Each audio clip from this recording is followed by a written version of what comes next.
A very good morning, children. Today we are going to study a new chapter of literature. The name of the chapter is Jaldi's Gift. Okay, so Jaldi over here is a small pup which is of an Indian breed.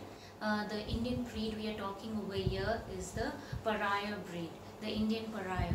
Okay, now Indian pariah dogs are generally termed as street dogs by us. Okay, so if you have gone about in on the road and witness these street dogs, you'll see that they have this common physical features and common traits which we have seen for ourselves, but then there are many things we don't know about them. Okay, so through this story we will be getting to know many things about them, because we are in a particular state of mind, children, wherein we all of us, most of us have got pet dogs, and they are very nice breeds, most of them being some foreign breeds and or else a mixed breed of Indian breed and the foreign breed, and we generally don't give any importance to the pariah Indian dog breed. So let's see a few important facts about them, and this is a starter activity that we are going to do. So let's get started.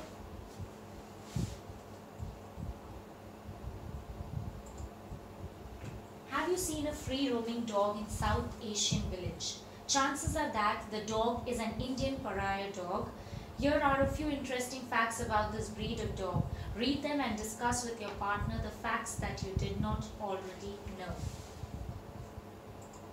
Okay, so they have given us some important points over here about this breed. Let's go through them one by one. The Indian pariah dogs usually have erect ears, a wedge-shaped head and a curved tail. They are also known as spy dogs. So children, they are trying to tell us over here that if you see at them, you must have witnessed a few of them, that they've got this triangular narrow face, which is a wedge shaped face, and they've got these erect ears and very slim physique. Okay, they are also known as spy dogs. The pariah are said to be related to the Australian dingoes, the wild dogs of Australia. So they are originally related to the family of Australian dingoes. They are well adapted to the South Asian climatic condition. So they are comfortable when the weather turns hot, humid or cold. Okay, now you will very often notice, children, that most of the breeds which we domesticate, they quite often need to go to the veterinary, they quite often fall sick, but these street dogs are quite immune. They've got strong resistance, right? So that is because that this is a common Indian breed and they are quite suited to the climatic condition, being it extremely cold or hot. These are some very interesting facts about them. Okay, that means if ever you decide to adopt one for yourself, then it will be very easily maintained by your family without having much issues, because they are easily trainable and they are very low maintenance.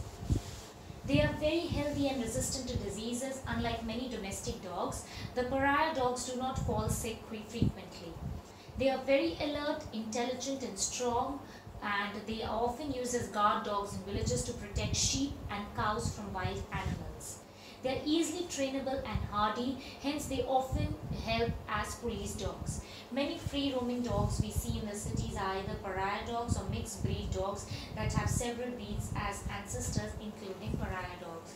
So from these points, we kind of, children, get to know that these dogs are highly immune and they are very less prone to any disease, and they are very easily trainable. They are used as watchdogs by the villagers. They are used as police dogs. So they have got all very pro points towards them in domesticating them, and most of the dogs that we witness today are having some kind of ancestral link to the pariah dogs.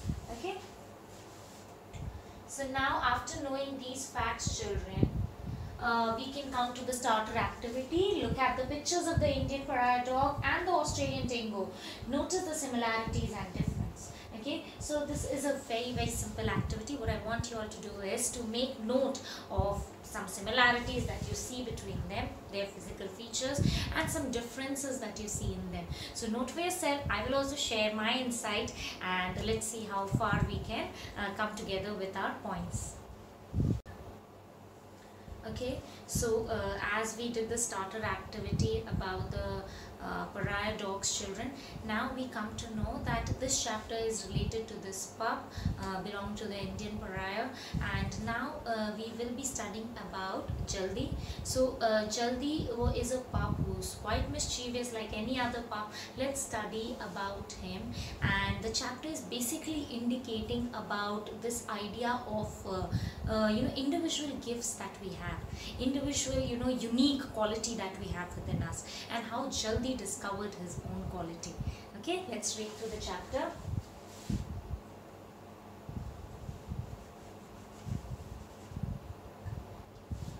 I rolled down the piled sacks faster and faster. I landed in the soft best of husk beneath. How the dust from the husk flew up my nose and tickled me. I shuddered from nose to tail tip as I shook with one tremendous sneeze. Okay, so over here, children, we see that Jaldi is in his usual behavior of enjoying himself like most of the pups do, and he's right on top of these sacks of hay.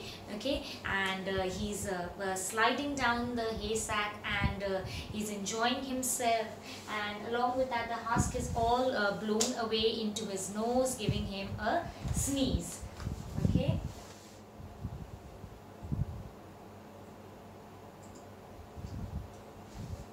When I opened my eyes, I looked straight into the eyes of our important visitor.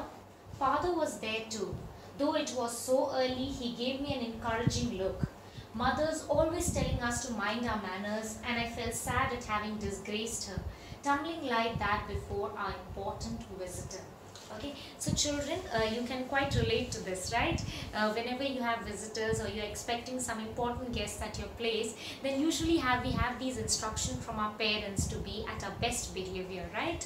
So like that, Jaldi and all his other siblings were informed to be at their best behavior, and they were quite prepared for it. That's why the first thing that we notice over here, Jaldi mentioned, was that the visitor happened to come so early. This was not the expected time, and at the same time he's feeling quite embarrassed. Why is he feeling embarrassed? Because he somehow felt that he's disgraced his mother by being in such an unprepared manner, and being so notorious at that sight of the visitor.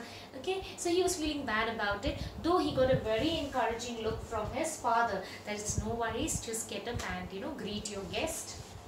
Okay, so he was feeling a little disappointed. Let's see what happens after that. Okay, so to tumble over here, children, means to fall. Okay, tumbling like that means to fall like that in front of the visitor. There was no help for it. However, I made my best bow, hoping the husks were not too noticeable on my brown coat. To my surprise, my mother only smiled. This is the one I told you about, she explained to our visitor.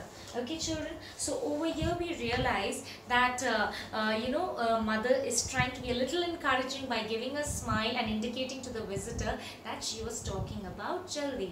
Okay, and at the same time Jaldi made his best efforts in making sure that the husk all over his coat is not noticed, and he's trying to be at his best behavior by greeting the guest, by bowing in front of the guest. Let me see. The visitor pointed her long aristocratic nose in the air above my head and cocked one ear. Okay, so if you see, that seems to be quite a usual behavior among the animals, right? Especially the dogs. You must have seen the dogs quivering their nose, shaking their nose, kind of getting attention of the smell around, and also at the same time, kind of tilting their ears. Okay, so to cock one's ear means to tilt one's ears in one direction, giving us a sense that they are trying to grasp a particular situation or understand something, right? So The aristocratic, by aristocratic we means to belonging to something royal, noble. So the visitor seems to be quite knowledgeable, enlightened, and having a sense of nobility about himself. Okay, and is kind of having a very good glare of jaldi. Okay. Masti came sliding down the sat just then, and like me was put out to find himself in company. Our visitor nodded graciously at him and asked my mother if there were any more of us. Yogi, slow, come over.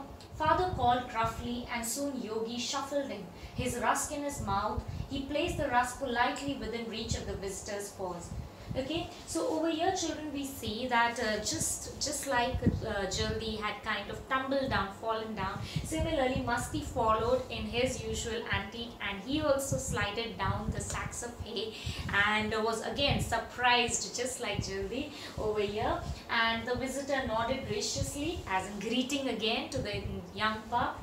Okay, and mother over and asked my mother if there were any more of us. So visitor, after nodding, inquired if there were any more pups, and then father replied that there were two more pups named Yogi and Slow. Okay, and father called out to them. Gruffly means roughly. Okay, you're roughly in your rough hoarse voice, you're trying to call out the pups. Okay, then he placed the rusk politely within the reach of the visitor's paws. So that's what Yogi did. Being of very polite, polite personality, very respectful, he went ahead and offered the rusk to the visitor. Okay, children.